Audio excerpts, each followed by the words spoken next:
ये खैनी के साथ चूना रगड़ दिया जाता है। ये बिहार है, ये खैनी के साथ चूना रगड़ दिया जाता है। ये किसने बनाया था? ये खैनी खाना सिखा रहे हैं बिहार वालों को, आपको मालूम ये चूना रगड़ना सिखा रहे हैं बिहार वालों को। खैनी और चूना और बीड़ी, अब बीड़ी पे जब जीएसटी हटाया गया था पता है? मैं पूछ रहा हूं ना, अब ये खैनी के साथ चूना रगड़ दिया जाता है बिहार में, ये किसको रगड़ने की बात कर रहे हैं भाई? ये खैनी के साथ चूना रगड़ना बिहार को सिखा रहे हैं क्या? बिहार में यही सम्राट चौधरी जो है ना, मैं पूछ रहा हूँ आपसे, आप अपनी बात को जवाब दीजिए ना। आपको लगता है कि किसी ने मुंह बना दिया है, किसी ने आंखें बड़ी कर ली, कोई मुस्कुरा दिया, ये भी गुनाह है क्या? इस पे भी कट्टा चलाएंगे आप? आप बिहार को नहीं समझते हो। फिर अगर आपको दिक्कत है शर्मा जी ना, आप दिल्ली में बैठिए, आप मुंबई में बैठिए, बिहार को आप समझ नहीं पाइएगा। अब समस्या समझने की बस की बात आपकी नहीं है। कंचना यादव समझ रही है, कंचना यादव समझ रही है, तेजस्वी यादव समझ रहे हैं, और इसीलिए 20 साल से सत्ता से बाहर हैं। इसीलिए आप 20 साल से सत्ता से बाहर हैं। समझ रहे हैं आप? क्योंकि आप बिहार को समझ रहे हैं, क्योंकि आप बिहार को समझ रहे हैं और मैं नहीं समझ रहा हूं। मैं इतना समझ रहा हूं कि बिहार के बच्चे की जुबान पे कट्टा, रंगदारी, लड़कियों को चिढ़ाना, ये शब्द नहीं आने चाहिए। मोदी ने किया, ये नहीं शब्द आने चाहिए। बिहार को बर्बाद मोदी ने किया। मोदी ने एक बच्चे को ये सिखाया, मोदी ने सिखाया इस बच्चे को। अच्छा, मोदी ने इस देश के बच्चों को बर्बाद किया, आज के जनजी को बर्बाद किया। मैं लेके आना चाहता हूं इसमें राजीव रंजन जी। ठीक है, राजीव रंजन जी, ये सब आप लोग सिखा रहे हैं, आप लोगों के नेता सिखा रहे हैं। ये बच्चों को बर्बाद करने का जिम्मा ये जेडीयू बीजेपी गठबंधन ने ले रखा है। कंचना जी की पार्टी बहुत शरीफ लोगों की पार्टी है, क्यों बदनाम करते हैं आप लोग मिलकर उनको? देखिए राममोहन जी, मैं कुछ गंभीर बातें पहले आपको कह दूं। जी, लालू प्रसाद जी तो खैर एक आंदोलन के गर्भ से उभरे हुए नेता हैं।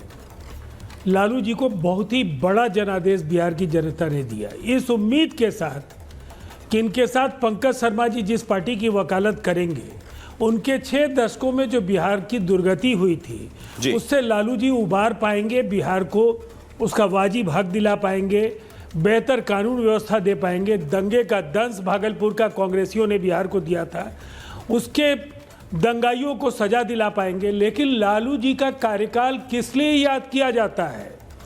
एक ही उद्योग था, ये बच्चा गलत नहीं बोल रहा है। जब आएंगे तो वो कहीं ना कहीं उसने एक संकेत दिया है कि कल क्या होगा। जो कल बीता हुआ कल बिहार का है, गरजती हुई जो बंदूकें थी, जो बाहुबलियों की समानांतर सरकारें थी, उग्रवादियों की अदालतें थी, यहाँ लोग न्याय के लिए गुहार लगाने जाते थे, थानों में ताला बंद था।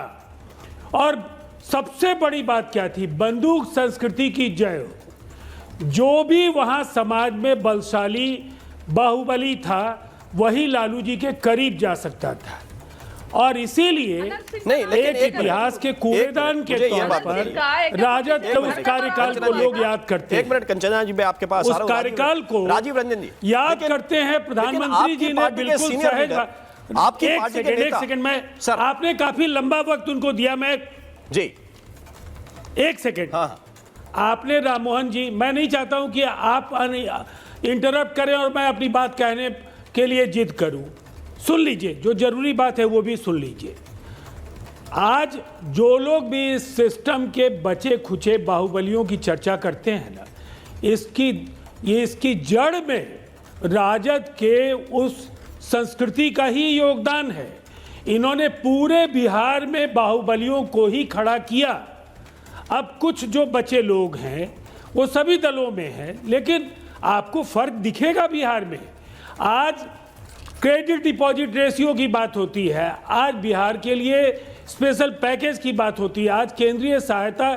हर बार जब प्रधानमंत्री नरेंद्र मोदी आते हैं तो बिहार को सौगातें देते। 14 लाख करोड़ की सहायता बिहार को उन्होंने दी।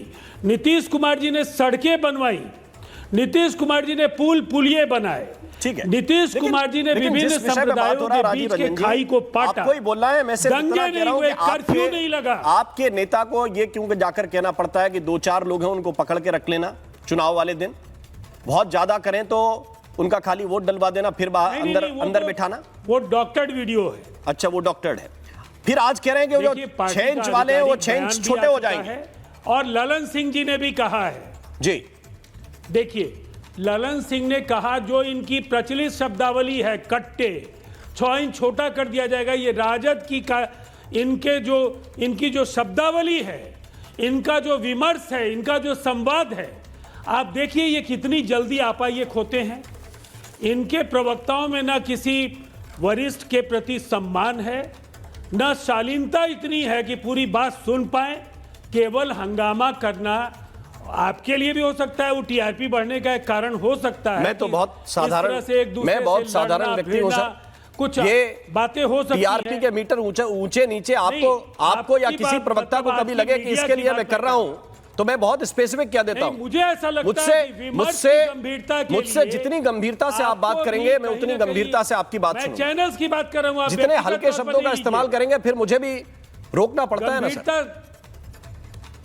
अगर आप गंभीरता से बात करूंगा, पूरी बात गंभीरता से सुनूंगा। आप 2 मिनट बोलेंगे, 2 मिनट आप 3 मिनट बोलेंगे, 3 मिनट आपका। डिबेट दर्शकों के लिए, जनता के लिए है सर। जी जी जी। अब मैं नहीं, कोई सवाल है तो आप बोलिए। जी, मैं पंकज जी के पास जाना चाहता हूं आपकी बात का काउंटर लेने के लिए। पंकज जी, क्या आप समझ रहे हैं कि यही तरीका होना चाहिए? आपने तो बहुत चुनाव कवर किए, आपने तो व्यवस्थाओं को देखा है कैसे बनती। क्या इस तरह से डिफेंस दिया जा सकता है कि नहीं, प्रधानमंत्री ने भाषण दिया था, उससे वो सीख के बच्चा बोल रहा है? या मंचों पर परहेज करना चाहिए, इस तरह की बात मंचों से ना जाए, अगर आपका एजेंडा विकास है, अगर आपका एजेंडा कलम बांटने का है तो? पंकज जी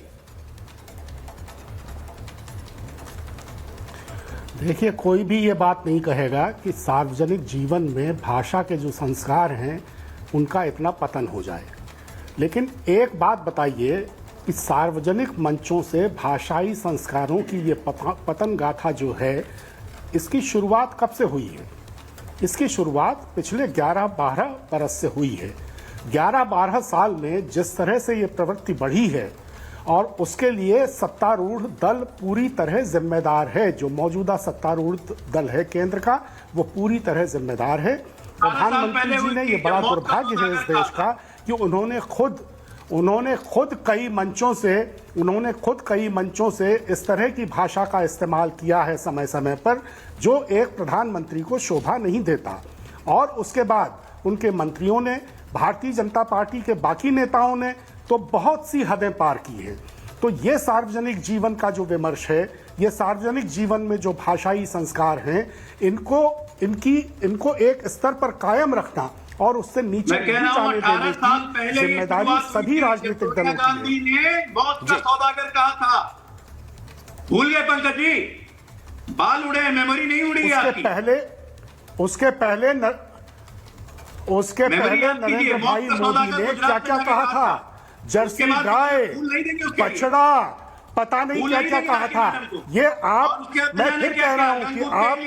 मैं फिर कह रहा हूं कि आप इस मसले पर, मैं फिर निवेदन कर रहा हूं कि इस मसले पर कुतर्क करने के बजाय इसकी गंभीरता को समझिए कि किस हम भाषाई संस्कारों को कायम रखें। कोई भी राजनीतिक दल हो, कांग्रेस हो, राष्ट्रीय जनता दल हो, भारतीय जनता पार्टी हो, यूनाइटेड जनता दल हो, ठीक है, कोई भी राजनीतिक, मैं डॉक्टर सुनील सिंह को कराना चाहता हूं। डॉक्टर सुनील सिंह जी को लेके आइए प्लीज। ठीक है, एक बार सबकी बात हो जाए। डॉक्टर सुनील सिंह, एक बहुत सीधा सवाल, क्या ये वीआईपी पार्टी के मंच पर हो सकता है? क्या आपके अध्यक्ष इसको अलाउ कर सकते हैं? किसी बच्चे को मंच पे चढ़ाइए, जो मन है सो गवाइए, माला पहनाइए और ताली बजाइए। सुनील जी। देखिए, राममोहन जी बोलने दीजिए। हमारे जो महागठबंधन का फलसफा है, जो हमारे मुख्यमंत्री जो कैंडिडेट हैं और उप मुख्यमंत्री के कैंडिडेट हैं, तेजस्वी यादव जी और मुकेश सहनी जी, इन लोगों का स्पष्ट मानना है कि सामाजिक और राजनीतिक जीवन में भाषा को नियंत्रण में रख के अच्छी बातें बोलने का ये लोग कभी भी एक मौका नहीं देंगे जिसमें आप कहेंगे कि भाषा की चूक होती है। नंबर 1। नंबर 2, जो आप स्टेज की बात कर रहे हैं, उसके संदर्भ आगे पीछे हमें नहीं पता है। एक चीज पता है कि एजिया यादव जी नॉटर डेम के प्रोडक्ट हैं, एजिया यादव जी लेक्चरर हैं, एजिया यादव जी शरीफ और संस्कृत महिला हैं। उनके सामने कोई ऐसी वैसी बातें नहीं हो सकती है। हो सकता है पूरा संदर्भ आप सुनेंगे तो उसके मायने कल अलग होंगे। तीसरी बात कि प्रधानमंत्री जो बोलते हैं कट्टा, करप्शन, कुशासन और तीसरी जो बात बोलते हैं, ये तीनों संस्कृति आज के दिन में एनडीए की संस्कृति है। कट्टा का आपने देखा, दिन दहाड़े दुलाचंद यादव जी को गोली मार दी गई। करप्शन का तो बिहार में वो आलम है राम मोहन जी कि आप कल्पना नहीं कर सकते। किसी सरकारी अस्पताल में जाकर के या किसी भी एजुकेशन जी। में किसी ऑफिस में बिना घूस दिए आप काम नहीं करा सकते। आप जो कुशासन की बात बोलते हैं, कुशासन की बात यह है कि 6 वर्ष की बच्ची का मुजफ्फरपुर में रेप होता है, वो इलाज कराने जाती है, इलाज संभव नहीं होता है, पीएमसीएच रेफर होती है और एम्बुलेंस में दम तोड़ देती है, बेड नहीं मिलता है। ये कुशासन नहीं तो क्या है। और जो आप जंगल राज की बात नहीं करते हैं, एक था जंगल राज, नानी दादी की कहानियां, 20 वर्ष ऐसा हुआ था। अरे जो हो रहा है राम मोहन जी, उसके लिए कौन जिम्मेवार है?